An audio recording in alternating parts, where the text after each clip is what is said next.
ஆண்டவர் சொன்னாரு யோவானை பார்த்து, யோவானுக்கு சொல்லும் போது நீ இதை எழுது என்று சொல்லுகிறார். அல்லேலூயா, அல்லேலூயா.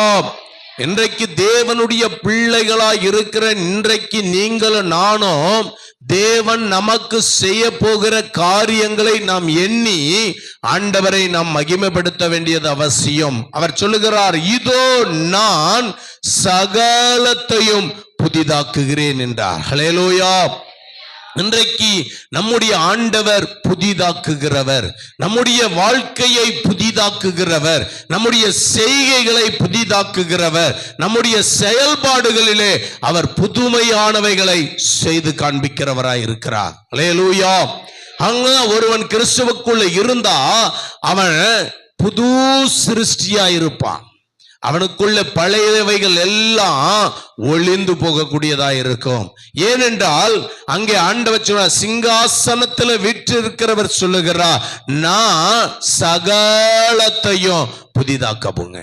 அல்லேலூயா. அப்ப ஆண்டவர் புதிதாக்குகிறவர். நம்முடைய வாழ்க்கையிலே நமக்கு எதெல்லாம் பழையதாய் காணப்படுகிறதோ அல்லது பழைய காரியங்கள் நமக்கு எதெல்லாம் துன்பத்தை வருவித்துக் கொண்டிருந்ததோ அது எல்லாம் இந்த நாளிலே ஆண்டவர் எல்லாவற்றுக்கும் ஒரு முற்றுப்புள்ளியை வைத்து அவர் புதிதாய் செய்ய விரும்பும். பக்கத்துல பார்த்து சொல்லுங்களேன், பக்கத்துல கையை கொடுத்து சொல்லுங்க, பக்கத்துல பார்த்து சொல்லுங்க, உனக்கு இருக்கிற பிரச்சனை இன்னையோட போயிடும், எல்லாம் புதிதாய் மாறும். புதிதாய் புதிதாய் புதிதாய். பக்கத்துல பார்த்து சொல்லு. ஏன்னா சிங்காசனத்துல வீற்றிருக்கிறவர் சொல்லுகிறார். அவர் சொல்றாரு, இது சத்தியம், இது உண்மை. தேவ வசனம் ஒரு நாள் வெறுமையாய் திரும்பி வராது. தேவ வசனத்தை நீ உட்கொள்ளுகிறவர்களா இருப்பீர்களானால், தேவ வசனத்தின் கீழாக நீங்கள் நடப்பீர்களானால் உங்களுடைய வாழ்க்கையில எல்லாம் புதிதாயிருக்கும். ஹல்லேலூயா. அததான் ஆண்டவர் சொல்ல, சிங்காசனத்துல வீற்றிருக்கிறவர், சிங்காசனத்துல வீற்றிருக்கிறவர் சொல்லுகிறார், இதோ நான் சகலத்தையும் புதிதாக்குகிறேன், புதிதாக்குகிறேன். பக்கத்துல பார்த்து சொல்லுங்க, இன்னொரு முறை வலதுபுறமா இடதுபுறமா கையை கொடுத்து சொல்லி பாருங்க. ஆண்டவர் புதிதாக்குகிறவர். பழைய செல்லாம் ஒளிஞ்சிரும், பழைய காரியங்கள் ஒளிந்து போகும். நான் போன வாரத்தில் உங்களோடு கூட பேசினேன். போன வாரத்தில் சொல்லும் போது சொன்னேன், தேவனை சார்ந்திருக்கிற அந்த பாரத்தை குறித்து, ஆண்டவர் சொன்ன காரியத்தை குறித்து. இன்றைக்கு தேவ சித்தத்தை நீங்கள் நிறைவேற்றுகிறவர்களாய் இருப்பீர்களானால் ஆண்டவர் உங்களுடைய காரியங்களை அவர் புதிதாய் மாற்றுவார். அல்லேலூயா. அதனால சொல்லுகிறார் எபேசியருக்கு எழுதின நிருபத்திலே, எபேசியர் 4ஆம் அதிகாரம் 23, 24 வசனம்.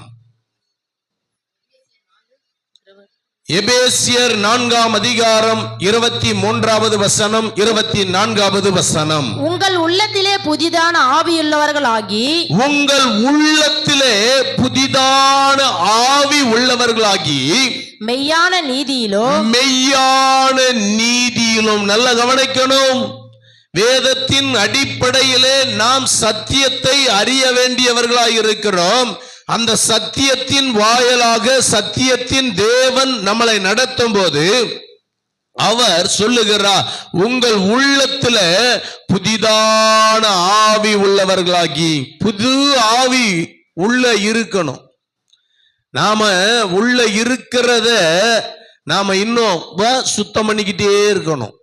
ஒரு டீ பாத்திரத்தை எடுத்தீங்கன்னா, இன்னைக்கு காலையில குடிச்ச டீயை குடிச்சிட்டு அந்த டம்ளரை கீழே வச்சுட்டு அடுத்த நேரமும் அதே டீயில சுத்தம் பண்ணாம டீ குடிக்க முடியுமா?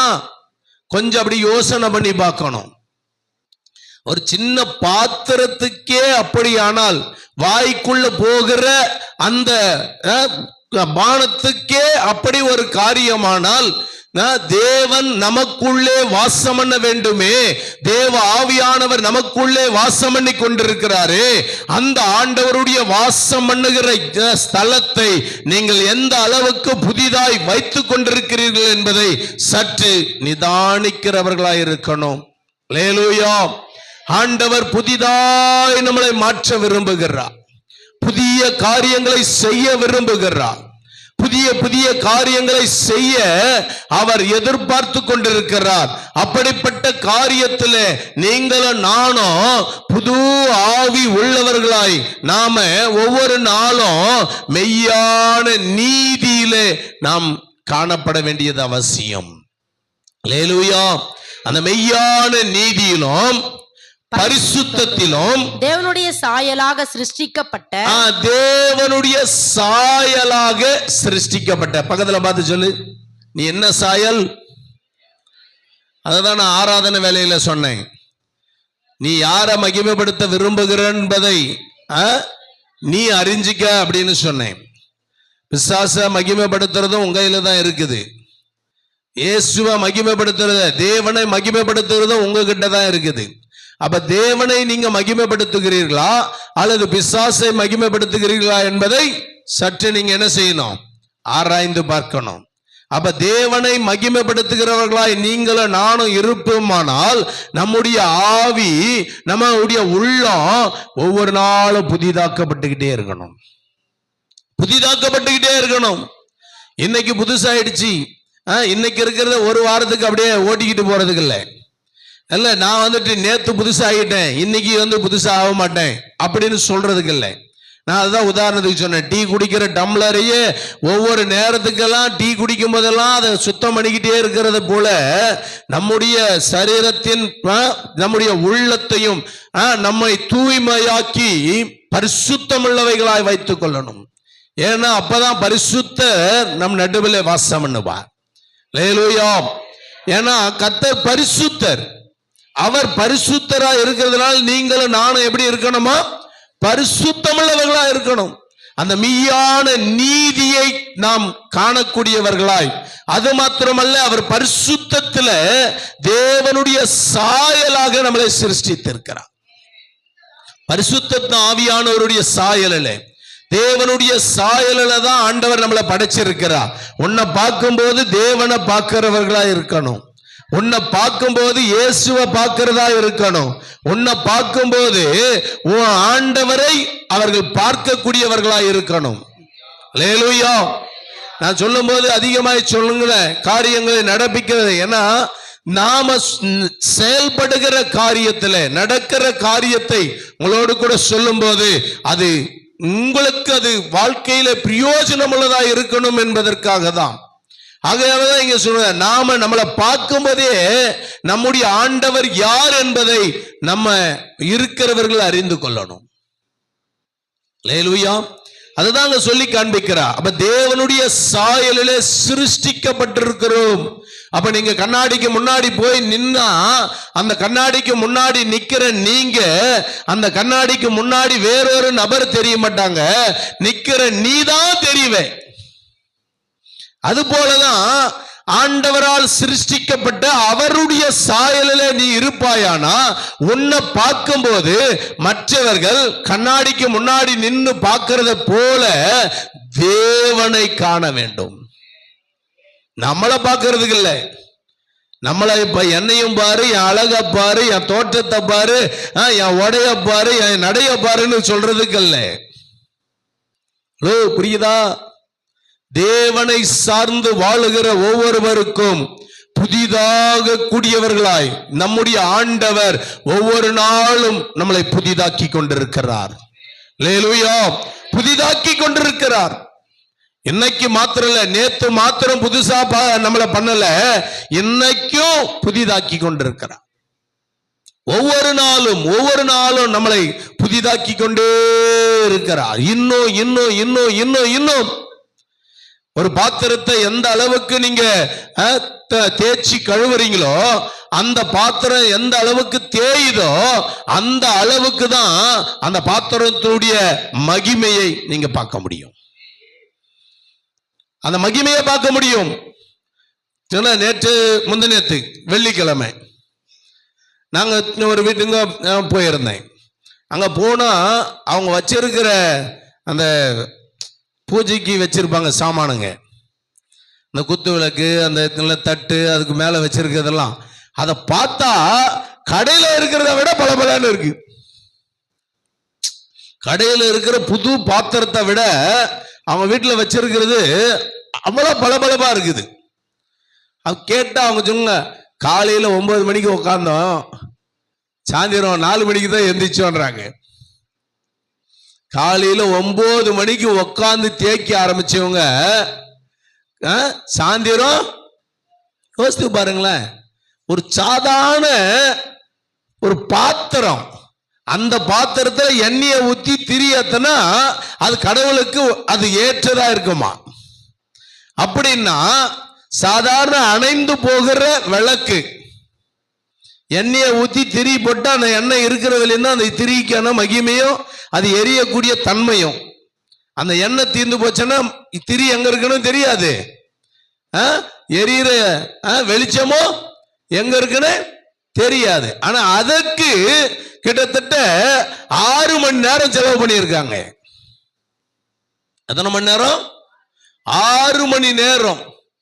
அது இந்த ஒரு வாரம் மட்டும்தானா அப்படின்னு கேட்டேன்னா இல்ல இல்ல இல்ல இல்ல, வாரம் யோசித்து பாருங்க. அதுல இன்னொன்னு சொல்றாங்க, என்ன டெய்லியும். அப்ப அதுக்கே அவங்க வாழ்க்கையை முடிச்சிரும் அவங்களுக்கு. யோசித்து பாருங்க.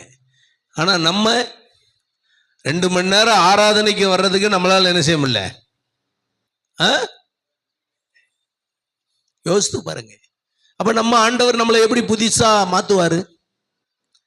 அவங்க பார்க்கும்போது அந்த வீட்டுல இருக்கிற அந்த பாத்திரத்தை பார்த்த உடனே கடையில இருக்கிற பாத்திரம் கூட அவ்வளவு பளபளப்பா தெரியல, புதுசா வாங்குற பாத்திரம் கூட அவ்வளவு பளபளப்பா இருக்குது.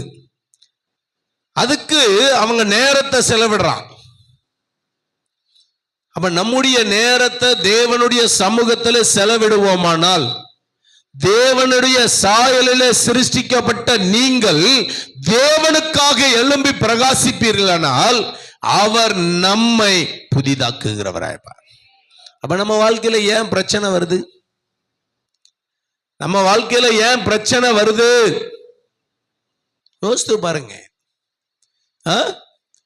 ஏன் வருது? நம்ம அதுக்கான நேரத்தை செலவிடுறதில்ல. சாதாரண ஒரு விளக்க நீங்க வச்சிருப்பீங்க வீட்டுல, மண்ணெண்ணெய் விளக்கு எத்தனை பேர் பார்த்துருக்கீங்க? இன்னைக்கு தாங்க கரண்ட், டியூப்லைட்டு, மண்ணெண்ணெய் விளக்க அனுதினமும் அதை திரி ஏற்றி அதுக்கு எண்ணெய் இருக்குதான்னு பார்த்து எண்ணெயை ஊத்தினாதான் அது எரியும்.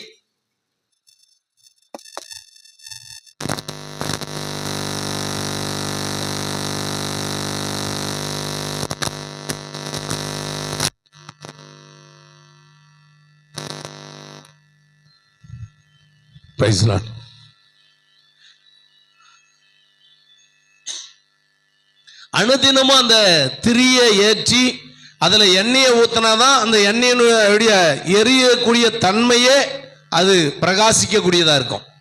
இல்ல நேத்து எரிய விட்ட அதே பாத்திரத்துல அதே விளக்குல இன்னைக்கே எரிய விடுறதுக்கு கொளுத்துனா அது எப்படி எரியும்? என்ன மாதிரி எரியும்னு கேட்டேன். எரியும், என்ன வராது? புரிஞ்சுக்கிறதுக்காக தான். அப்ப தேவ சாயலிலே நீங்களும் நானும் இருக்கிறவர்களா இருப்போமானால் தேவன் நம்மை நீதிக்காகவும் பரிசுத்தத்துக்காகவும் அவருடைய சாயலிலே நம்மளை படைத்திருக்கிறார். அவருடைய சாயலிலே படைக்கப்பட்டவர்களாகிய நீங்களும் நானும் அவருக்கென்று புதிய மனிதர்களா இருக்கணும். புதுசா எப்போதும் எப்படி இருக்கணுமா? புதுசா இருக்கணுமா? புதுசா. அப்ப புதுசா எப்படி இருக்க முடியும்? தொடர்ந்து படிக்கலாம். புதிய மனுஷனை தரித்துக் கொள்ளுங்கள். புதிய மனுஷனை தரித்துக் கொள்ளுங்கள். அப்ப புது மனுஷனை எப்படி தரித்துக் கொள்றது? புது மனுஷனை எப்படி தரித்துக் கொள்ளுவீங்க? புது மனுஷனை எப்படி தரித்து கொள்ளுவீங்கன்னு கேட்டேன். அப்ப தேவ சாயலிலே இருக்கிற நீங்க தேவனுக்கு உகந்தவர்களாய் நீங்க இருந்தா நீங்கள் புது மனுஷனா இருப்பீங்க. அதனால்தான் போன வாரத்துல சொல்லும்போது சொன்னேன், ஒருவன் கிறிஸ்துவுக்குள்ள இருந்தா புது சிருஷ்டியா இருக்கிறான், பழையவைகள் ஒளிந்து போயின அப்படின்னு சொல்ல. அப்படின்னா நீங்கள் புது சிருஷ்டிகள். அப்ப புதுசா ஆண்டவர் ஒவ்வொரு நாளும் உங்களை புதிதாக்க விரும்புகிறவர். அப்ப புதிதாய் விரும்ப செய்கிற ஆண்டவர் அவருக்கு ஏற்ற புதிதானவைகளாய் நீங்கள் இருக்க வேண்டும் என்பதை ஆண்டவர் நமக்கு கற்றுக் கொடுக்கிறார். அல்லேலூயா.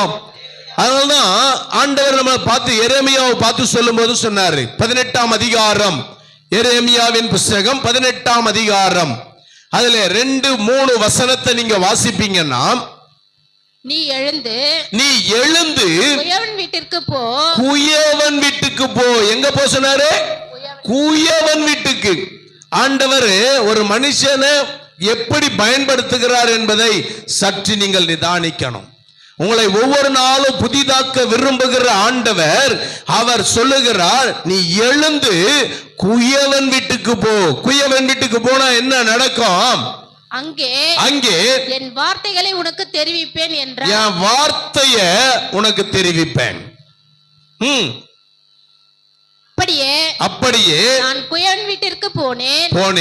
இதோ அவன் திரிகையினாலே வளைந்து கொண்டிருந்தான்.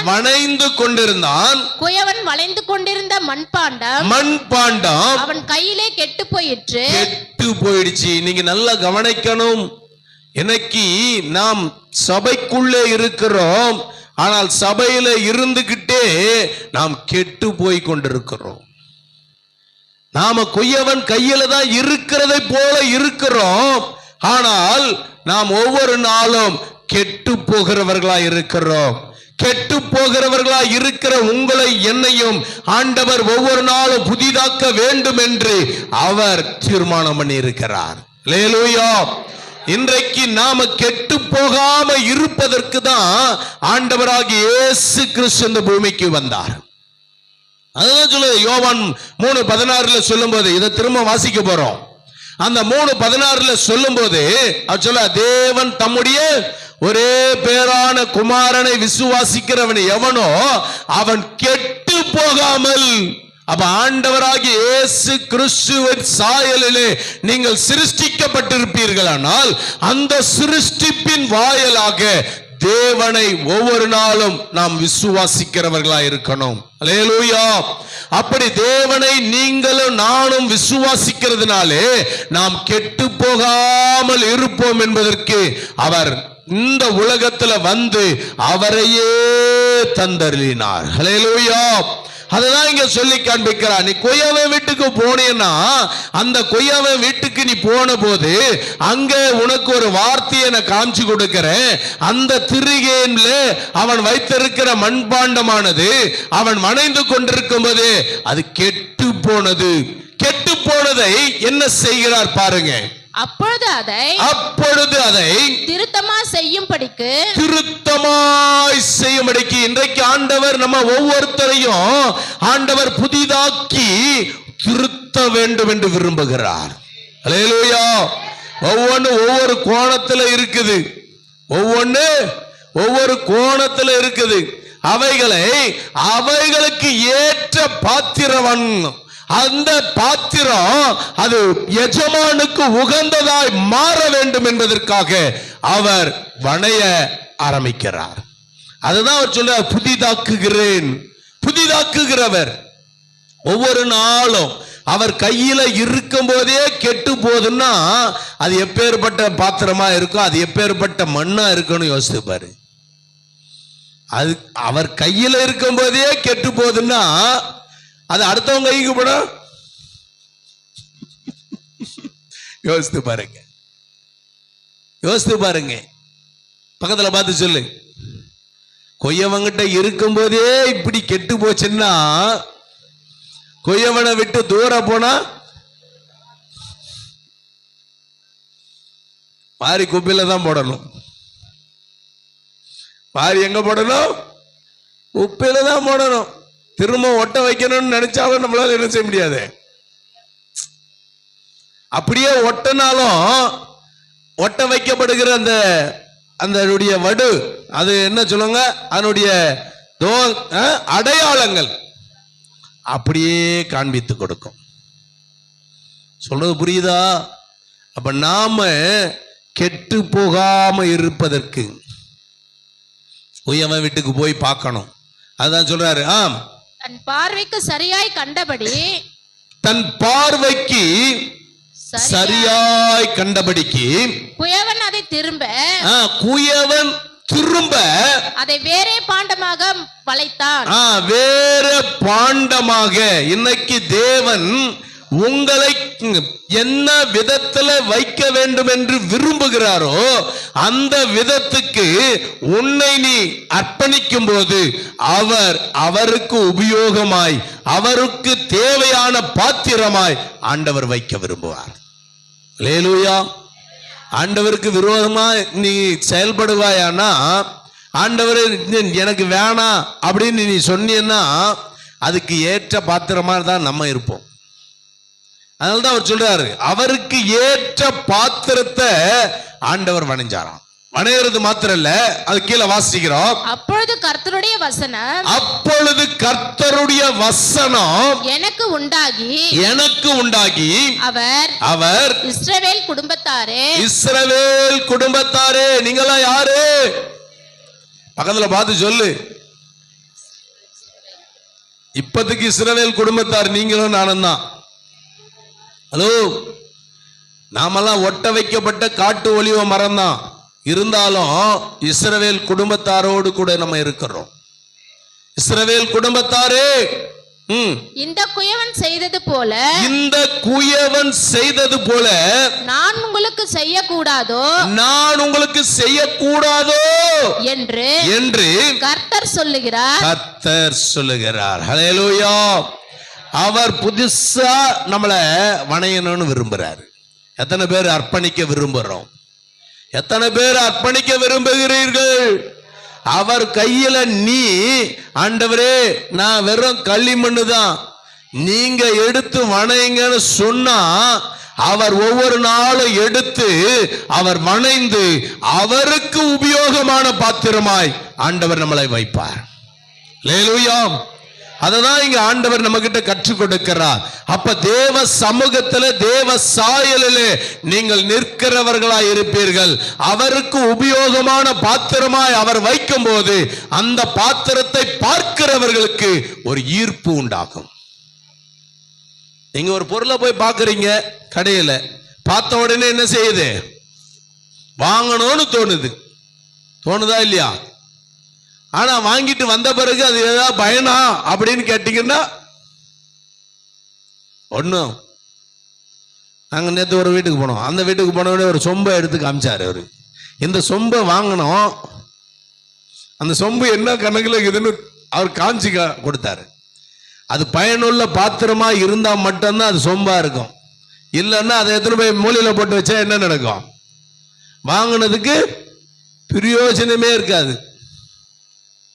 அப்போ நீங்களும் நானும் தேவ சாயலிலே சிருஷ்டிக்கப்பட்டவர்களாய் இருந்து தேவனுக்காக எழும்பி பிரகாசிக்க நாம பாத்திரவான்களா இல்லைன்னா, நம்மளை பார்க்கிறவங்களுக்கு அது ஈர்ப்பா இல்லைன்னா, உன்னை தூக்கி அப்படி ஓரமா வச்சுட்டு அவன் வேலையை அவங்க பார்ப்பாங்க.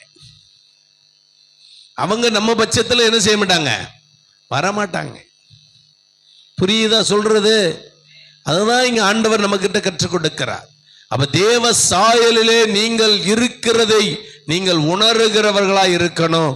தேவனுடைய அந்த குயவனிடத்துல களிமண் எப்படி கெட்டு போச்சோ அதை திரும்பமாய் வேறொரு பாண்டமாய் அவளுக்கு உகந்தவைகளாய் மாற்றினது போல தேவன் உங்களை என்னையும் மாற்ற விரும்புகிறார். புதிதாக்க விரும்புகிறார். புதிதாக்கணும்னு விரும்புகிறார். அதனாலதான் அவர் சொல்றார், சிங்காசனத்துல வீற்றிருக்கிறவர் நான் சகலத்தையும் புதிதாக்குகிறவர். அல்லேலூயா. சகலத்தையும், ஒன்னு ரெண்டு அல்ல, எல்லாவற்றையும் உன்னுடைய காரியங்கள் எல்லாம் புதிதாய் மாற்றுகிறவர். அங்கதான் சொல்லுகிறார் தேவ சமூகத்தில். ரோமருக்கு எழுதின நிருபத்தில் 12ஆம் அதிகாரம் 2வது வசனம் சொல்லுது,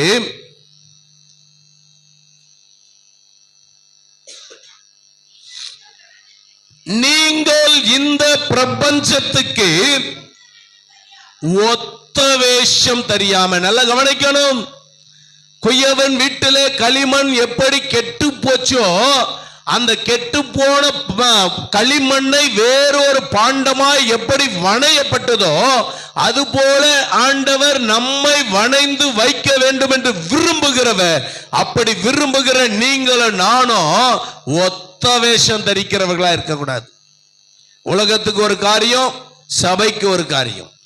சபைக்கு வந்தா என்ன போல யாரு, என்ன போல பக்கத்துல பார்த்து சொல்லலாம். சபைக்குள்ள வந்தா என்ன போல யாரு, பாடுறது என்ன, ஆடுறது என்ன, துதிக்கிறது என்ன, சபையில வாசிக்கிறது என்ன, எல்லாம். ஆனா சபையை விட்டு வெளியே போனா என் நடை என்ன, என் உடை என்ன, என் அலங்காரம் என்ன?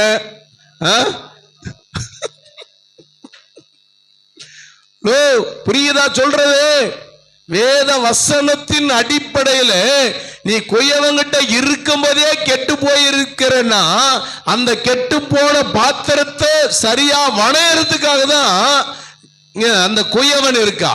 அதே போல ஆண்டவராகிய இயேசு கிறிஸ்து, அவரை நீ விசுவாசிக்கிறவர்களா இருக்கும் போது அவர் உன்னை புதிதாய் மாற்ற வேண்டும் என்று விரும்புகிறவர். நீ கெட்டு போயிருந்தாலும் உன்னை புதுசா வைக்கணும்னு விரும்புறாரு. ஆனா நான் அப்படி புதுசா சபைக்கு மட்டும், எதுக்கு மட்டும்? சபைக்கு மட்டும், அல்லது ஆலயத்துக்கு வரும்போது மட்டும். ஆலயத்துக்கு வரும்போது வெள்ளை வெள்ளை. அதனால்தான் பவுல் பார்த்து சொன்னாரு, அப்போஸ்தலனாகிய பவுல் சொல்லும்போது வெள்ளை அடைக்கப்பட்ட கல்லறையே அப்படின்னு சொன்னார். பவுல் சொல்லும்போது வெள்ளை அடிக்கப்பட்ட கல்லறையே, கல்லறையில மேல வெட்டம் மினுக்குது, ஆனா உள்ளுக்குள்ள நாறுது. அது போல சபைக்குள்ள வரும்போது வெள்ளைன்னு சொல்லிமா, என்ன பாரு, என்ன அழக பாரு, என் பரிசுத்தத்தை பாரு, என் நீதியை பாருன்னு வரும். ஆனா வெளியே போனா பரிசுத்தம் எங்க இருக்குன்னு, அது இடத்துக்கு ஏத்த மாதிரி மாறிக்கணும். எப்படி? நம்ம சொல்றது என்ன சொல்றோம்? நம்ம சொல்றது என்ன சொல்றோம்? இடத்துக்கு ஏத்த மாதிரி மாறிக்கணுமா. உன் வாழ்க்கையை அப்படி மாற்ற வேணா, நீ கெட்டு போயிட்ட, நீ ஒத்த வேஷம் தரிக்கிறன்றது நிச்சயம் நீ அறியணும். இடத்துக்கு ஏத்த மாதிரி எல்லாம் மாறுறதுக்கு ஆண்டவர் நம்மளை வைக்கல. எப்படி வைக்கல? இடத்துக்கு ஏற்ற விதத்துல மாறுறதுக்கு ஆண்டவர் நம்மளை வைக்கல. புரிஞ்சுக்கணும். அதுதான் இங்க சொல்றாரு, நீங்க இந்த பிரபஞ்சத்துக்கு ஒத்த வேஷம் தரிக்கிறீங்க. பிரபஞ்சத்துக்கு என்ன செய்யறோமா? ஒத்த வேஷம் தரிக்கிறோம். சபைக்கு ஒரு வேஷம், உலகத்துக்கு ஒரு வேஷம். நாங்க உலகத்தின் பார்வையில உலகத்தோடு கூட நடக்கும் போது எங்க உடை என்ன, எங்க நடை என்ன, எங்க அலங்காரம் என்ன, எங்க செயல்பாடுகள் என்ன சொல்லிக்கிட்டு இருக்கிறோம். கேட்டா அதுக்கு ஏத்த மாதிரி போகணுமா, அதுக்கு ஏற்ற மாதிரி போகணும். ஏன்னா நம்மளை பார்த்தா மதிக்கணும்ல, நம்மளை பார்த்தா மதிக்கணும். எங்க மதிக்கணும்? ஆனா சபைக்கு வரும்போது பாரு, பிச்சைக்காரனை விட மோசமா இருப்போம். பிச்சைக்காரனே நல்லா இருக்கிறான், நல்லா ட்ரெஸ் பண்றான், நல்லா சாப்பிட்டு வேலைக்கு என்ன செய்யறான், கரெக்டா இருக்கிறான். ஆனா வெளியே போய் பாரு, பிச்சைக்காரனை போய் வெளியே போய் பாரு, அவன் இருக்கிற அலங்கோலத்தை. அப்படி இருந்தாதான் சரி நம்மளுக்கு 4 ரூபாய் கையில தராங்கன்றான். அது அவனுடைய பாணி. ஆனா நம்ம அதை அப்படியே தலைகளா மாத்தி கிடக்கணும். பிச்சைக்காரன் வெளியாவது மோசமா இருக்கிறான், உள்ள வந்தா அவன் சுகபோகமா நல்லா சந்தோஷமா இருக்கிறான். ஆனா நாம உள்ள வந்தா பிச்சைக்காரனை விட மோசமா இருக்கிறோம். ஆனா வெளியே போய் பாரு, என்ன போல வேற யாருமே இல்லைன்னு சொல்ற மாதிரி இருக்கு. ஆனா பைபிள் வசனம் சொல்லுது, நீங்கள் இந்த பிரபஞ்சத்துக்கு ஒத்த வேஷம் தெரியாமலும் தேவனுடைய நன்மையும் பிரியமும் பரிபூரணமான சித்தமும் இன்னதென்று பகுத்தறியத்தக்கதாக. நல்ல கவனிக்கணும், பகுத்தறிவு வேணும். சபைக்குள்ள வந்தா எப்படி இருக்கணும்ன்றது தெரியுதோ அது போல வெளியே போனாலும் அதை போல இருக்கணும்னு தெரியணும். இங்க ஒரு வேஷம் அங்க ஒரு வேஷமெல்லாம் இருக்கக்கூடாது. ஒத்த வேஷம் தரிக்காத. நீ வெளியே எந்த அளவில் இருக்கிறியோ அதே அளவில் உள்ள இருக்கிறதுக்கு பழகிக்க. உள்ள எப்படி இருக்கணும்னு விரும்புறியோ அதே மாதிரி வெளியே இருக்க பழகிக்க. உள்ள இருக்கிறவன் வெளியே போய் பார்த்தா என்ன இது இப்படி நடக்குது அப்படின்னு சொல்லக்கூடாது. வெளியே இருந்துட்டு உள்ள வந்தவன் வெளியே பார்த்தா இப்படி இருந்துச்சு, இது என்ன உள்ள வந்தா ஒண்ணுமே காண பழகுது அப்படி சொல்லக்கூடாது. பகுத்தறிக, நாம பகுத்தறியத்தக்கவர்களா இருக்கணும். அதுதான் இயேசு கிறிஸ்து சொல்லும்போது சொன்னார், புறாவை போல எப்படி இருக்கணுமா, கபடா இருக்கணும். புறா கபட்டுத்தனமானது. பாம்பை போல வினாவுள்ளவர்களா இருக்கணும்னு சொன்னாரு. பாம்பு போல வினாவுள்ளவர்களா இருக்கணும். ஏன்னா பாம்பு தனக்கு அதுக்கு நம்ம மேல பயம், அது மேல நமக்கு ஒரு பயம். அதனால நம்மளை எங்க அது அடிச்சிட போறாங்கன்னு அது முன்கூட்டியா சீர ஆரம்பிச்சிருது. அதை பார்த்த உடனே நமக்கு என்ன செய்யறோம், 10 அடி பின்னாடி. யோசித்து பார்த்தீங்க, புறாவை போல கபடாவும் பாம்பை போல வினாவுள்ளவர்களாயும் இருக்க ஆண்டவர் கற்றுக் கொடுத்தார். பகுத்தறிவு வேணும். அதுக்காக நாங்க நாங்க இப்படிதான் இருப்போம், நாங்க இங்க சபையில வந்தா இப்படி இருப்போம், வெளியே போனா அப்படி இருப்போம் ஒத்த வேஷம் தரிக்காத. ஒத்த வேஷம் தரிப்பதற்கு ஆண்டவர் நம்மளை வைக்கல. இங்க எப்படி இருக்கிறியோ அப்படி வெளியே இருக்க பழகு. வெளியே எப்படி இருக்கணும்னு விரும்புறியோ அப்படி சபைக்குள்ள இருக்க பழகணும். அதுதான் பரிசுத்தம், அதுதான் மெய்யான நீதி. அந்த நீதியில வெளிப்படும் போது தேவன் உனக்குள்ள இருந்து புதிய புதிய காரியங்களை செய்து கொண்டிருப்பார். புதிய காரியத்தை செய்கிறேன்னு சொன்னவர் ஏன் செய்ய மாட்டேன்றாரு? யோசித்து பார்க்கணும். ஏன் செய்ய மாட்டேன்றாரு? ஏன் செய்ய மாட்டேன்றாரு? இங்க பார்க்கிற பிள்ளைங்க வெளியே காணும். இப்ப ஆண்டவர் பார்க்கிறாரு, சபைக்குள்ள இப்படி அவ்வளவு பக்தி பரவசத்துல இருந்தாங்க, சரி எப்படியாவது நாளைக்கு உங்களுக்கு ஒரு நன்மையை செஞ்சிருவோம் அப்படின்னு ஆண்டவர் தேடி வரும்போது பார்க்கிற வேலையில நேத்து பார்த்த ஜான் வெஸ்லி மாதிரி இன்னைக்கு இல்லை. இப்ப எங்க நன்மை செய்யறது? எங்க நன்மையை செய்யறது? நேத்து பார்த்த ஜான் வெஸ்லிக்கு எப்படியாவது ஒரு நன்மையை செஞ்சிருவோம்னு நினைச்சாரு, எப்படியாவது ஒரு புது காரியத்தை செய்யணும்னு நினைச்சாரு. ஆனா இன்னைக்கு அதே ஜான் வெஸ்லி வேற மாதிரி இருக்கிறாரு. இப்ப அவர் பார்க்கிறாரு, ஐயோ நான் இவனுக்கு நன்மை செய்யணும்னு வந்தனே, இவனுக்கு நன்மை செய்யணும்னு வந்தனே, ஆனா இப்போ அந்த நன்மையை என்ன செய்ய முடியல, செய்யற அளவுக்கு இவன் பார்த்துருவானா? சபைக்குள்ள மாத்திரம் அல்ல, ஆண்டவர் பார்க்கிற வேலையில ஆண்டவரோடு கூட பேசுற வேலைக்கு மாத்திரம் அல்ல, எப்போதும் அவர் நம்மோடு கூட இருக்கிறார் என்பதை நாம் அறிந்து கொள்ளணும். அவர் நமக்கு புதிய காரியங்களை செய்கிறவர். அவர் ஒவ்வொரு நேரமும் புது புது காரியங்களை செய்து கொண்டே இருப்பார். இந்த நிமிஷம் ஒருவேளை செய்யணும்னு நினைக்கும் போது அடுத்த நிமிஷம் அது செய்யறதுக்கு வாய்ப்புகள் வரும்போது அதுக்கு நீ பாத்திரவானா இருக்கணும். பாத்திரவானா இருக்கணும். அதுல நீ எப்படி இருக்கிறன்றதை மட்டும் தெரிஞ்சுக்க. அதுதான் ஆண்டவர் நம்ம கிட்ட கற்றுக் கொடுக்கிறார். அப்ப அவர் சொல்றாரு, அவருடைய சித்தம் என்னதென்று பகுத்தறியத்தக்கதாக உங்கள் மனம் புதிதாகிறதினாலே மறுரூபமாகுங்கள். ஹல்லேலூயா. ஆண்டவர் சொல்ல மறுரூபமாகணும். மாம்சத்துல இருந்தா மறுரூபத்தை பத்தி தெரியாது. மாம்சத்துல இருந்தா மறுரூபம் தெரியாது.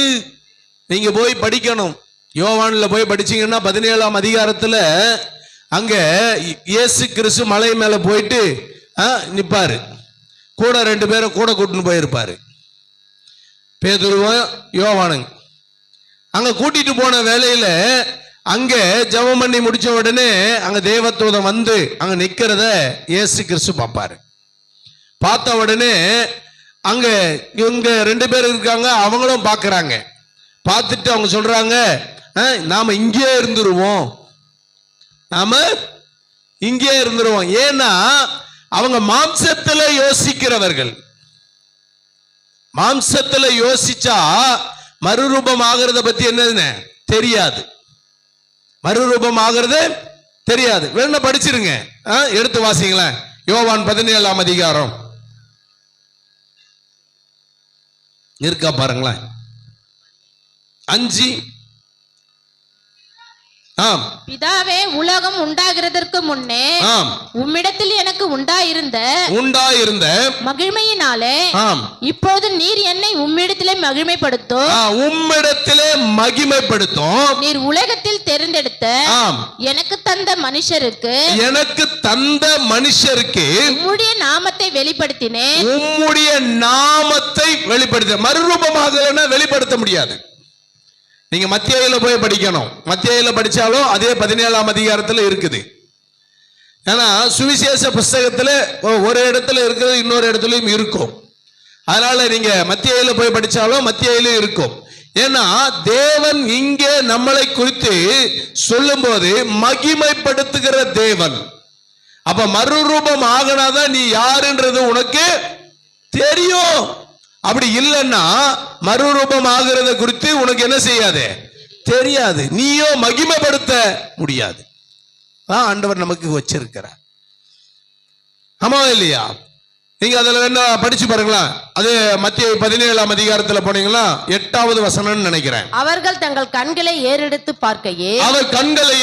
பார்க்கையில் இயேசுவை தவிர வேறொருவரையும் காணவில்லை. வேற ஒருத்தரையும் பார்க்கல. ஏன்னா அதுக்கு முன்னாடி இருந்தது தேவ தூதர்களோடு கூட அந்த வெளிச்சத்தோடு கூட அங்க பிரகாசித்து கொண்டிருந்தாங்க. ஆனா மறுரூபமாக தெரியல. இன்னைக்கு நீங்களும் நானும் மறுரூபம் ஆக்குகிறவர்களா இருக்குமானால், மறுரூபம் ஆக்கப்பட்டவர்களா இருப்போமானால், தேவன் ஒவ்வொரு நாளும் நம்மளை புதிதாக்குகிறவராய் இருப்பார். ஹல்லேலூயா. புதிதாக்குகிறவராய் இருப்பார். அந்த சித்தம் என்னது என்பதை நமக்கு தெரியணும். நமக்கு அது தெரியாதனால்தான் அதை பத்தி நம்மளுக்கு என்ன செய்ய மாட்டேங்குது, அவ்வளவுதான் வித்தியாசம். மகிமைப்படுத்தணும்ன்றது என்னன்னு தெரிய மாட்டேங்குது. அவருடைய சித்தம் என்ன?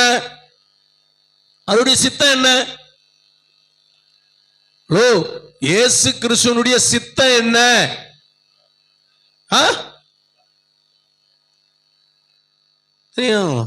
1 தீமோத்தேயு 2ஆம் அதிகாரம் 4வது வசனம்.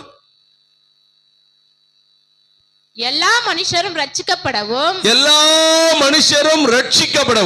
சத்தியத்தை அறிகிற அறிவை அடையவும் அவர் சித்தமுள்ளவராய் இருக்கிறார். அவருடைய சித்தம் என்ன? இப்பயாவது சொல்லுங்க, அவருடைய சித்தம் என்ன? இப்ப நம்ம வீட்டுல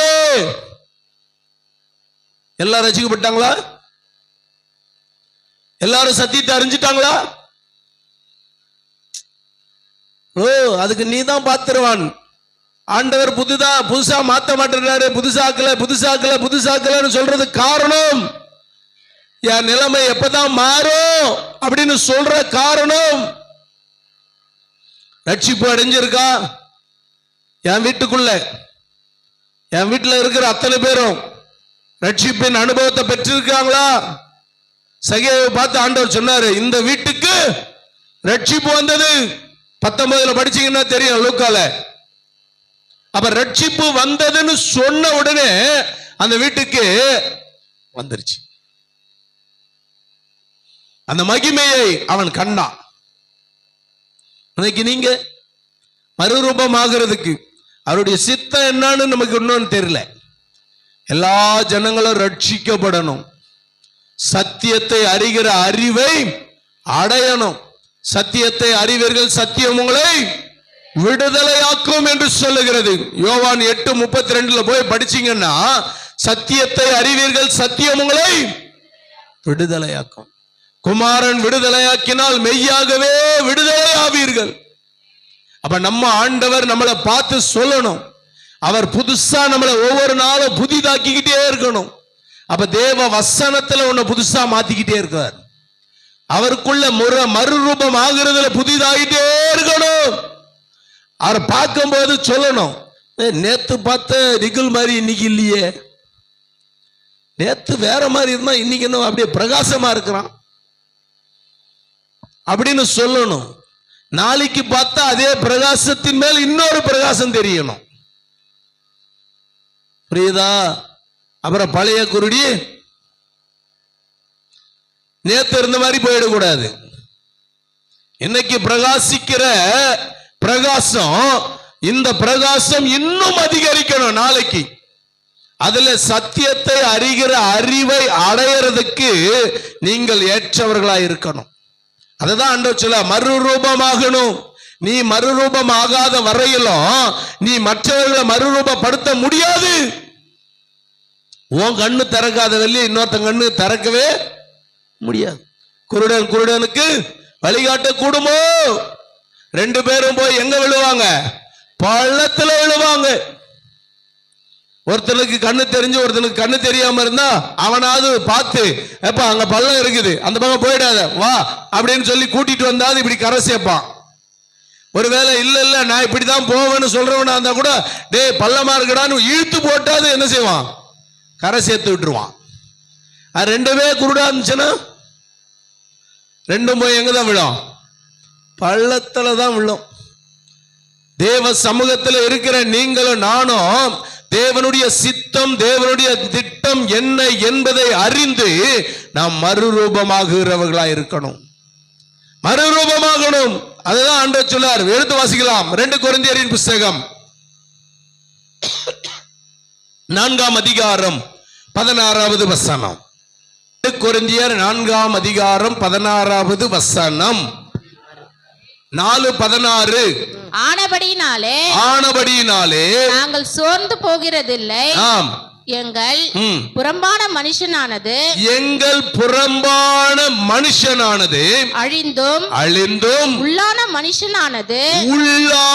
மனுஷனானது நாளுக்கு நாள் புதிதாக்கப்படுகிறது. அததான் சொன்ன, மறுரூபமாகணும். நீ மறுரூபமாகுனா நாளுக்கு நாள். அததான் சொன்னேன், நேத்து இருந்தவனை போல இன்னைக்கு இல்ல, இன்னைக்கு இருக்கிறவனை போல நாளைக்கு இல்லைன்னு சொல்லி. அதனால்தான் நேத்து இருந்தவனுக்குள்ள இருந்த மகிமையை காட்டிலும் இன்னைக்குள்ள இருக்கிறவனுக்கு இன்னொரு மகிமை கூட இருக்குது. இந்த மகிமையை காட்டிலும் நாளைக்கு அதை விட அதிகமா இருக்கணும். அல்லேலூயா. அந்த காரியத்துல நீ எப்படி இருக்கிறன்றத முதல்ல தெரியணும். அதுக்குதான் அவர் சொல்றாரு, அங்க புறம்பான மனிதனுடைய காரியமோ உள்ளான மனிதனுடைய காரியமோ எப்படி இருக்கிறது என்பதை நீ சற்று நிதானிக்கணும். அல்லேலூயா. அது இல்லைன்னா நம்மளால ஒண்ணுமே பண்ண முடியாது. நாம உலகத்துக்கு ஒத்த வேஷம் தரிக்கிறவர்களா இல்லை. உலகத்துக்கு ஒத்த வேஷம் தரிக்கிறது அப்படின்னு சொன்னா வெளி மனுஷனுடைய காரியங்கள். உள்ளான மனுஷன் அவன் எங்க நாளுக்கு நாள் செத்து கிடக்கும். வெளியே போய் வெளியே உள்ள மனுஷன் பார்த்தேன்னா, வெளி மனுஷன் எப்படி இருப்பானா? நல்லா சுகபோகமா இருப்பான். ஆனா உள்ள இருக்கிற மனுஷன் செத்துக்கிட்டு கிடப்பான். ஆனா உள்ள இருக்கிற மனுஷன் உயிரோட இருந்து சுகபோகமா இருந்தான்னா வெளியே இருக்கிற மனுஷனும் சுகபோகமா இருப்பான். இன்னைக்கு நம்முடைய வாழ்க்கை எப்படி இருக்குதுன்னா, எங்களை பாரு, நாங்க நல்லாவா இல்லை, எங்களை பார்த்தா நாங்கன்னா நல்லாவா இல்ல? பக்கத்துல பாத்துக்கலாம். நாங்கன்னா நல்லாவா இல்ல? நல்லா இல்ல நல்லா இருக்கிறன்றத மனுஷ முகத்தை பார்க்கறான். தேவன் இருதயத்தை உள்ளத்தை பார்க்கிறவர். அவருக்கு தெரியும் உன் மனசாட்சியே உன்னை சாவடிச்சிரும். உன் மனசாட்சியே உன்னை புரியறதுக்காக தான். அப்ப தேவன் நமக்கு கொடுத்திருக்கிற உள்ளான மனுஷனுக்குள்ள நீ நாளுக்கு நாள் புதிதாகிட்டே இருக்கணுமா. வெளியா இருக்கிற மனுஷனுக்கு இல்ல, இப்படி பெருத்துக்கிட்டு போக சொல்லல. உள்ள இருக்கிற மனுஷனை நீ இன்னும் இன்னும் இன்னும் இன்னும் இன்னும் பக்கத்துல பார்த்து சொல்லு. இன்னும் பக்கத்துல பார்த்து சொல்லலாம். எப்படி எப்படி அது நமக்கு தெரியணும். அது தெரியாதுல்ல, அது என்ன நடக்குதுன்னு பாருங்க. அதுக்கு மேல இருக்கிற வசனத்தை வாசிங்களா. 14 இருந்து வாசியா. கர்த்தராகிய இயேசுவை எழுப்பினவர் எங்களையும் இயேசுவை கொண்டு எழுப்பி உங்களோடு கூட தமக்கு முன்பாக நிறுத்துவார் என்று அறிந்திருக்கிறோமே. தேவனுடைய மகிமை விளங்குவதற்கு ஏதுவாக உன்னை விட்டு விலகி போகாம இருப்பதற்கு நீ எப்படி இருக்கணும்ன்றதான் அங்க சொல்லி காட்டுறார் பவுல் சொல்லும்போது. கிருபையானது அநேகருடைய ஸ்தோத்திரத்தினாலே பெருகும். ஸ்தோத்திரத்தினால கிருபை பெருகும். அநேகருடைய ஸ்தோத்திரத்தினாலே. ஒருத்த கை தட்டினா ஓசை எப்படி இருக்கணும் கொஞ்சம் யோசிக்கணும்.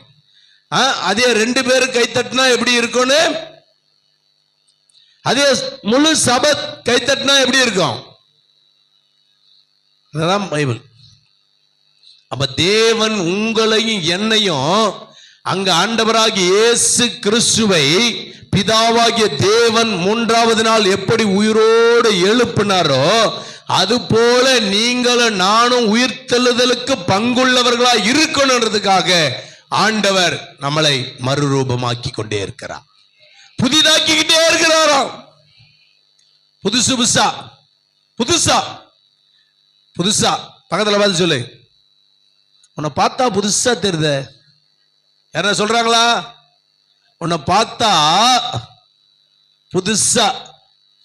ஒரு மாசம் ஒருத்தரை பார்க்காம இருந்து பாத்தீங்கன்னா எப்படி தெரிவாங்க?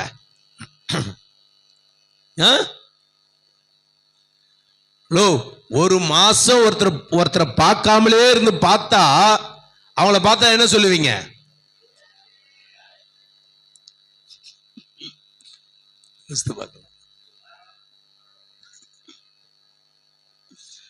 பார்த்துங்க. அதான் ஆண்டவர் நமக்கு வச்சிருக்கிறது. அவர் மறுரூபமாக்குறார். அந்த 15வது வசனத்துல பாதியில இருந்து வாசிக்கலாம். ஸ்தோத்திரத்தினாலே பெருகும்படிக்கு இவைகள் எல்லாம் உங்கள் நிமித்தம் உண்டாயிருக்கிறது. உங்கள் நிமித்தம். பக்கத்துல பார்த்து சொல்லு. யார் நிமித்தமா?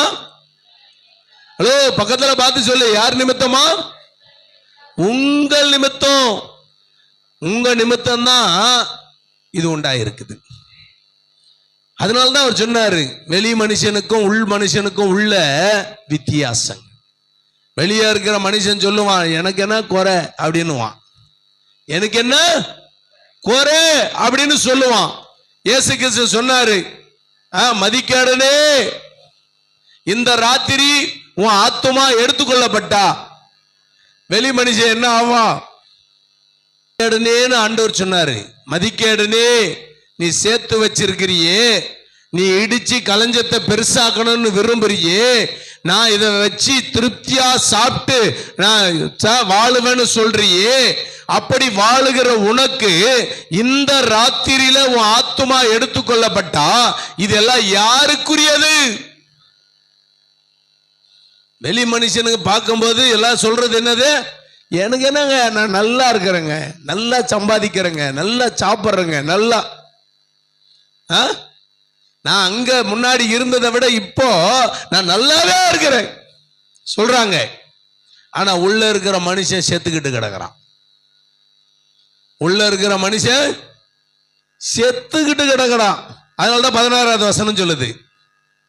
16 ஆனபடியினாலே நாங்கள் சோர்ந்து போகிறதில்லை, நாங்கள் சோர்ந்து போகிறதில்லை. எங்கள் புறம்பான மனுஷனானது அழிந்தும் உள்ளான மனுஷனானது நாளுக்கு நாள் புதிதாக்கப்படுகிறது. வெளி மனுஷன் அழிஞ்சு போனாலும் பரவாயில்ல. அதனால்தான் யோபு பக்தன் சொன்னா, என் தோல் முதலானவை அழுகி போனாலும் பரவாயில்ல, என் ஆண்டவரை நான் பார்ப்பேன் என் கண்ணால. என் ஆண்டவரை நான் என்ன செய்வேன்? பார்ப்பேன் அப்படின்னு சொன்னான் யோபு. 19ஆம் அதிகாரத்துல போய் படிக்கணும். 19ஆம் அதிகாரத்துல படிச்சீங்கன்னா அவர் சொல்லுவாரு, என் தோல் முதலானவை அழுகி போனாலும் என் ஆண்டவரை என் 2 கண்ணால நான் பார்ப்பேன். என்ன கண்ணால பாப்பேன்? அதான் அழிவு போச்சு, அப்புறம் எந்த கண்ணால பாப்பீங்க? யோசித்து பாரு. கொஞ்சம் அப்படி திங்க் பண்ணி பாருங்களேன். தோல் முதலானவை அழுகி போச்சு,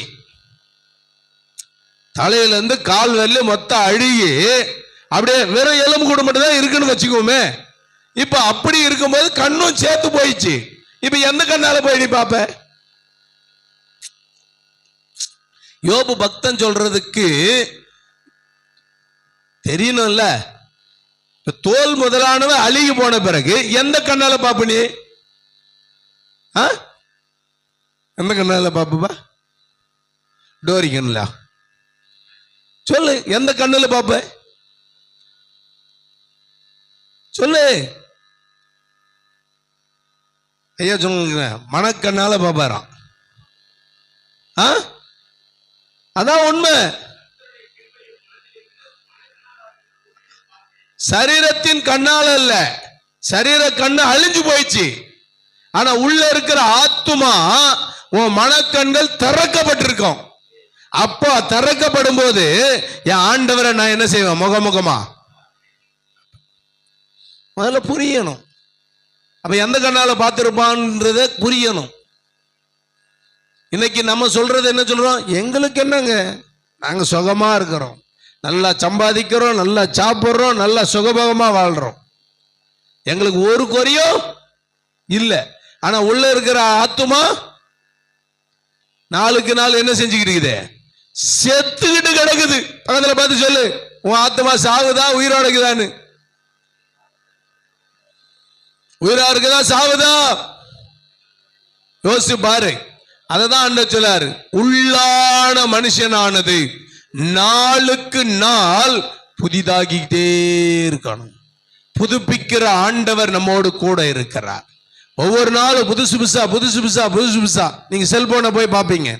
செல்போன் இல்லாத ஆளே கிடையாது. இப்போ இந்த குழந்தைகிட்ட கூட செல்போன் இருக்குது. செல்போன் இல்லாத ஆளே ஒருத்தரும் இல்லை. ஆனா செல்போன்ல பாத்தீங்கன்னா 2 நாளைக்கு ஒரு முறை, எந்த அளவுக்கு நீங்க செல்போனை யூஸ் பண்றீங்களோ அவங்கள பாத்தீங்கன்னா 2 நாளைக்கு ஒரு முறை அப்டேட் பண்ண சொல்லும். என்ன சொல்ல? அப்டேட் பண்ணுங்க அப்படின்னு சொல்லாது. நீங்க எந்த அளவுக்கு யூஸ் பண்றீங்கன்றத நீங்க பண்ற அப்டேட்ல தெரிஞ்சிடும். நீங்க எல்லாத்தையும் பார்த்து எல்லாம் முடிஞ்ச உடனே அதுல பாத்தீங்கன்னா உடனே கேட்கும். ஆமா தானே? தெரியலையோ? தெரியும் அவனுக்கு. ஏன்னா எங்க செல்போனே கிடையாது என்கிட்ட, அதனால எங்களுக்கு தெரியவே தெரியாது. யோசித்து பாருங்க. அப்போ சாதாரண உலகத்தின் காரியத்துல தெரிந்து கொள்ள வேண்டியதான கருவிகளுக்கே இப்படியானா, தேவனை அறிகிற அறிவுக்கு உண்டான மனுஷனுடைய வாழ்க்கையில ஒரு ஆத்துமா என்பது எவ்வளோ விலையேற பெற்றது. யோசித்து பாருங்க, எவ்வளவு விலையேற பெற்றது. அதுதான் அவர் அங்க சொல்றாரு. அப்ப நாளுக்கு நாள் புதிதாகிட்டே இருக்கணுமா? நாம அப்டேட்ல இருந்துகிட்டே இருக்கணுமா? எப்படி இருக்கணுமா? எந்த அப்டேட்ல? செல்போன் அப்டேட்ல. உலகத்தின் காரியத்துல, உலகத்துல பார்த்த உடனே இப்ப என்ன ட்ரெஸ் வந்திருக்குது அப்படியே, உலகத்துல எது புதுசா இருக்குது அது. இப்பெல்லாம் பார்த்தேன்னா சினிமா நடிக்கிறவங்க கூட சொல்றான், நான் இனிமேல் சினிமாவே நடிக்கிறது இல்லைன்றான். சினிமா நடிக்கிறவங்க கூட இனிமேல் நான் என்ன செய்யறது இல்லை, சினிமா நடிக்கிறது இல்லைன்னு சொல்றான். அவனுக்கு அந்த காரியங்கள் வெறுத்துருச்சுன்னு நினைக்கிறேன். ஆனா நம்ம ஆளுங்களுக்கு எப்ப எது புதுசா வருதுன்னு பார்த்துக்கிட்டு இருக்கிறான். யோசிச்சு பாருங்க. அப்ப தேவனை சார்ந்திருக்கிற அப்டேட்ல நீ இருந்துகிட்டே இருக்கணும். தேவ வசனத்தை வாசிக்கிறதுல ஆதி ஆகமத்திலிருந்து வெளிப்படுத்தின வரையிலும் 66 புஸ்தகம் இருக்குது. 66 புஸ்தகத்துல புஸ்தகத்து பேரை சொன்னாலே எங்க இருக்குதுன்னு கேட்கிறாங்க. நம்ம ஆளுங்க நாகும் எடுங்க அப்படின்னா நாகும் எங்க இருக்குதுன்னு கேட்கிறாங்க. ஆபகுக்கு எங்க இருக்குன்னா எங்க இருக்குன்னு கேட்கிற அளவில் இருக்குது. செப்பனியா எங்க இருக்கு, அது பைபிள்ல இருக்குது. அது எங்க இருக்கு, பைபிள்ல இருக்குது. அது அங்கதான் இருக்குது. எஸ்தரா எங்க இருக்கு, எஸ்தர் எங்க இருக்குன்னாலே இன்னும் நம்மளுக்கு என்ன செய்ய மாட்டேங்குது, தெரிய மாட்டேங்குது. ஏன்னா இன்னும் இன்னும் இன்னும் இன்னும் புதிதாகிறதுல தேவ வசனத்திலே புதிதாகி கொண்டே இருக்கணும். அதுதான் ஆண்டவர் சொல்றாரு. 2 கொரிந்தியரின் புஸ்தகம் 5ஆம் அதிகாரம் 17வது வசனம். இப்படி இருக்க ஒருவன் கிறிஸ்துவுக்குள்ள இருந்தா புது சிருஷ்டியா இருக்கிறான். ஒருத்தர் கிறிஸ்துவுக்கு உள்ள இருந்தாதாங்க புது சிருஷ்டியா இருக்க முடியும். நீ எப்போதும் அப்டேட் பண்ணிக்கிட்டே இருக்கணுமா. கர்த்தருடைய வசனத்துல உன்னை நீ அப்படியே புதுப்பிச்சுக்கிட்டே இருக்கணுமா. கர்த்தருடைய வசனத்துல இன்னும் இன்னும் இன்னும் இன்னும் இன்னொன்னு புதுப்பிச்சுக்கிட்டே இருக்கணும். கர்த்தருடைய வசனம் அது தோண்ட தோண்ட அது புதைப்பொருள் போல வந்துகிட்டே இருக்குமா. அப்ப அந்த வந்துகிட்டே இருக்கிற அந்த புதைப்பொருளை நாம தோண்டி எடுக்கிறதுக்கு இன்னும் ஆர்வமுடையவர்களா இருக்கணுமா. புதைப்பொருளை தோண்டி எடுக்கிறதுக்கு ஆர்வமுடையவர்களா இருக்கணும். ஆர்வம் எது மேல ஆர்வம் அப்படின்னா வேத வசனத்தின் மேல ஆர்வமா இருக்கணும், வாஞ்சியா இருக்கணும். அதனாலதான் பேதுரு சொன்னாரு. பேதுருல நீங்க போய் படிச்சீங்கன்னா 1 பேதுரு 2ஆம் அதிகாரம் 3வது வசனம் சொல்லுது, நீங்கள் வளரும்படி. என்னமா எடுக்கல? 1 பேதுரு 2ஆம் அதிகாரம் 3வது வசனம், நீங்கள் வளரும்படி புதிதாய் பிறந்த குழந்தைகளைப் போல திருவசனமாகிய களங்கமில்லாத ஞான பாலின் மேலே வாஞ்சையாயிருக்கணுமா. இன்னும் இன்னும் இன்னும் இன்னும் இன்னும் இன்னும் புதுசாகிட்டே இருக்கணுமா. புதுசா பிறந்த குழந்தைக்கு பால் கொடுக்கலன்னா என்ன ஆகும்? அது ஹலோ, பிறந்த குழந்தைக்கு பால் கொடுக்கலன்னா என்ன ஆகும்னு கேட்டேன். குழந்தை அழுவோம், அழுதா என்ன செய்வோம்? இல்ல பால் கொடுக்க மாட்டோம். என்ன நடக்கும்? பக்கத்துல பார்த்து கேளுங்க, பக்கத்துல பார்த்து கேளுங்களேன். அழுதான் என்ன கொடுப்பீங்க? உட்வாஸ் கொடுப்பேன். உட்வாஸ் கொடுக்கறத பத்தி பேசலைங்க. குழந்தை அழுதா பால் கொடுக்கிறவர்களா இருக்கணும். அந்த பால் சாதாரண உலகத்துல அழிந்து போகக்கூடிய ஒன்று. நீங்க கீழே கொட்டினாலே திருப்பி என்ன செய்ய முடியாது, எடுக்க முடியாது. ஆனா அதை காட்டிலும் இது விலையேற பெற்றது. புரியுதா? அப்ப கர்த்தருடைய வசனத்துல, கலங்கமில்லாத திரு வசனத்தின் மேல ஒவ்வொரு நாளும் நம்ம வாஞ்சை உள்ளவர்களா இருக்கணும், புதிதாகிட்டே இருக்கணுமா. அப்படின்னா நாம கிறிஸ்துவுக்கு உள்ள இருந்தா மட்டும்தான் புதுசாகிட்டே இருக்க முடியும். புதுசு புதுசா அதுதான் சொன்ன செல்போனை பத்தி. செல்போன்ல என்ன இருக்குதுன்னு இன்னும் கூட முழுசா எனக்கு தெரியல. அவன் நேத்து எங்க மகன் சொல்றான், உனக்கு வந்து இமெயில் அனுப்பிச்சிருக்கிற மாதிரின்றான். அது எங்கடா இருக்குதுன்னு நான் திருப்பி கேட்டேன் அவனை. இமெயில் எங்க இருக்குன்னு அவனை திருப்பி கேட்டா அவன் சொல்றான், அம்மா ஏற்கனவே கூகுள் உள்ள போ, அங்க போனா அங்க இருக்குது, அதை பாருன்றான். நமக்கு இன்னும் கூட என்ன செய்யல, இன்டர்நெட் என்னன்னு தெரியல, இமெயில் என்னன்னு தெரிய மாட்டேங்குது. நாம வளர்றது அப்படி வளர்ந்துகிட்டு இருக்கிறோம். ஆனா இப்ப இருக்கிற பிள்ளைங்க என்ன சொல்றாங்க, எல்லாத்தையும் உள்ள இருக்கிறதுல நோண்டுது. ஆனா செல்போன்ல நோண்டுது. ஆனா வசனத்தை சொன்னா தெரியலையே, பைபிள்ல இருக்கிற வார்த்தைய சொன்னா தெரியலையே. கடைசி காலத்துல செல்போன் உன்னை மீட்காது. கடைசி காலத்துல செல்போன் உன்னை மீட்காது. கர்த்தருடைய வசனம் மாத்திரம் தான் உன்னை மீட்டெடுக்கும். அதனால்தான் அவர் சொல்றார், உன்னை புதுசா மாத்துறேன், உன்னை புதுசு புதுசா. செல்போன் புதுசு புதுசா வர்றதுக்கு பேர் இல்லை. ஒருத்தன் பாருங்க, செல்போன் நேற்று ஒரு கடைக்கு போயிருந்தோம். அந்த கடைக்கு போனா போனை வாங்கி 6 மாசம் தான் ஆகுது. போனை வாங்கி 6 மாசம் தான் ஆகுது. 42,000 ரூபாய் கொடுத்து வாங்கியிருக்கிறான். அது அடிமட்ட ரேட்டுக்கு கேட்கிறான் அவன். அதை அப்படியே எக்ஸ்சேஞ்ச் போட்டு இப்போ ஒரு புதுசா ஒரு அப்டேட்ல வந்திருக்குது. 6GB 5G எல்லாம் போய் 6 வந்திருக்குது. அவன் பாரு பின்னாடியும் தலையாட்டுது. 6 வந்திருக்குதான். 6 வந்திருக்குதாமேனு அவன் தேடி வந்து கேட்கிறான். கேட்ட உடனே அவன் என்ன ரேட்டு சொல்றானோ அதுதான். அதுக்கப்புறம் வந்துட்டு இதுல செக் பண்றாங்க. கூகுள்ல செக்னா அதுக்கு இல்லவே இல்லை. அவன் சொல்ற அந்த இதுவே அங்க இல்லவே இல்லை, இல்லாத கொண்டு வைக்கிறான். யோசித்து பாருங்க. அப்ப நம்முடைய ஆர்வம் எதன் மேல இருக்குதுன்றத பாக்குறது. அப்ப நாம அதுக்கு காண்பிக்கிற ஆர்வத்துல தேவன் மேல காண்பிக்கிற ஆர்வம் எப்படிப்பட்டதா இருக்குது. உலகத்துல ஒவ்வொரு நாளும் புதிதாக்கப்படுகிறவர்களாய் நாம் இருக்கிறோமா? தேவன் நம்மளை புதிதாக்க விரும்புகிறார். அவருக்கு உன்னை நீ அர்ப்பணிச்சா அவர் புதிதாய் மாற்றுவார். அல்லேலூயா. அவருக்குள்ள நீ இருந்தா ஒவ்வொரு நாளும் புது மனுஷனா இருப்ப. நீ அவருக்கு உள்ள இருந்தா நீ ஒவ்வொரு நாளும் புதிய மனுஷனா இருப்ப. அதுல எந்த ஒரு சந்தேகமும் இல்லை.